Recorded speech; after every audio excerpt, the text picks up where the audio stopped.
The experience was far from unfamiliar, and the old fear began to well up. She hoped he took her trembling hands as shock from the accident. "I'm all right. Just a bit shaken up." He looked up as though startled by her voice. "Can you stand?" "Let's see." She took the hand he offered and stood, unsteadily at first, but it wasn't very long until she was much stronger and didn't need to lean on the car. "Yeah, apparently so." "Do you know your name?" Her old one and her new one. "Yes, I'm Cassie Gambol." "I'm glad you're okay, Cassie. I'm afraid your car isn't so all right. I called a tow truck to take it to Art's. He's the mechanic here in Petal. He'll get to you first thing." No thanks to Mario Andretti there. Cassie turned her gaze toward the tiny woman. "Oh, honey, I'm so sorry. It's totally my fault." The woman at least had the decency to really look upset about it. The giant groaned. "Ms. Gambol, can I get a statement and your insurance information for my report, please?" "For crap's sake, Shane. Let's at least get her into the pump house so she can sit down and get a drink of water." Matt rolled his eyes. "Why aren't you asking Crash there for her insurance info?" Cassie motioned at Big Hair. "Believe me, miss, I know her information." The giant heaved a put-upon sigh. The tow truck arrived. "Can we get anything out of your car for you?" Cassie turned to find a smiling redhead. "I'm Maggie Chase."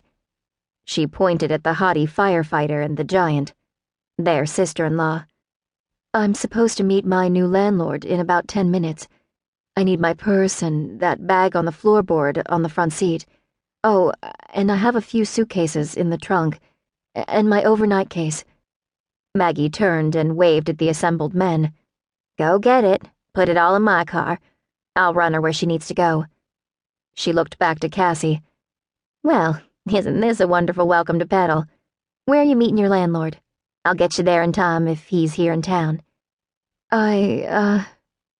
Cassie leafed through the papers in the bag someone handed her. "It's 1427 Riverwalk Drive. He said it was a fourplex just off Main Street." "It is." Matt turned to Maggie momentarily. "It's my place. You know where to go." That bright white smile moved back to Cassie. "You're going to be my neighbor. I live in apartment C. Chuck said he had a new tenant moving into A. He's a good guy." Maggie nodded and grabbed her purse from another bystander. "Okay. Shane, you can come by in half an hour and take her statement then. We can't have her be late." The cop scowled, but moved to the side to let them pass. "Fine. I'll be there in a few minutes." He crossed his arms over his chest, looking imposing, and suddenly, Cassie found him far less attractive and a lot more scary. "Don't mind him. His bark is worse than his bite." Maggie ushered Cassie to a sedan across the street. On the quick ride over, Cassie was aware that Maggie Chase was sizing her up. It annoyed her, but she supposed it wasn't unusual. After all, she was a stranger in town. It would be natural to be curious. Still, it made her nervous. "I apologize for my mother-in-law. I hope you don't think poorly of her. She's really a very good person. She's just a terrible driver, and she gets distracted. I think it's all the hairspray she uses to keep her helmet hair lacquered.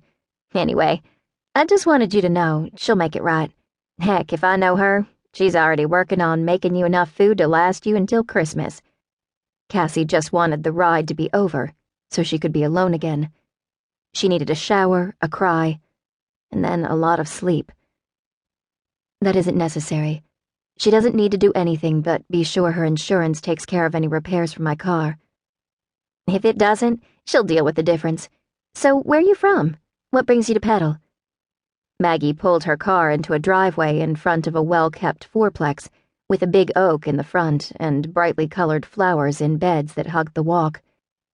"This is nice," Cassie murmured, avoiding Maggie's questions. The place felt friendly. Open. "Matt lives in the top apartment on the left. You're next to him on the right. Oh, there's Chuck." Maggie waved.